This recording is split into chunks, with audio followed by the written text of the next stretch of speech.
To the CVM News exclusive now, local criminologist Dr. Jason McKay echoes the need to end jury trials after counting the latest ruling from the Privy Council a win for jury tampering.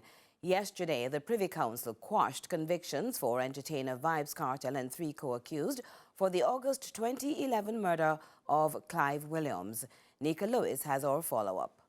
Local criminologist Dr. Jason McKay, in analysing the verdict of the much-watched Vybz Kartel murder appeal, says the key issue appears to be the tainted jury. He says with the conviction quashed largely due to that attempt at bribing the jury, it's a win for jury tampering. A victory for jury tampering, I think. We wouldn't be here having this conversation if the jury was not tampered with. And remember, this isn't an allegation. Somebody was convicted for trying to bribe the jury to get an acquittal. So you don't know who the person is that stimulated that behavior, but nevertheless, it's someone who was trying to achieve an acquittal. This now has resulted in the long term of probably having to do over the entire trial. So it is a victory for jury tampering.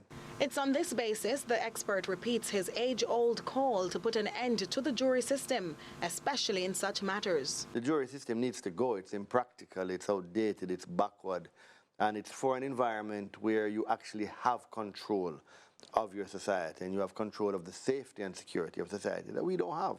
So we can't afford that type of system. He went further, examining what really unfolded in the case of the jury in the Clive Lizard Williams trial, while noting history could repeat itself if the Court of Appeal decides along the route of a retrial using a jury of the men's peers.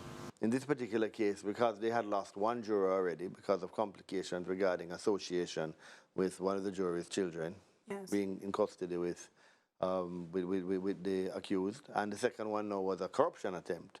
So because of the law, you had to keep one back. The same one who actually had tried to corrupt the process has still had to remain on the jury. So it's not tidy.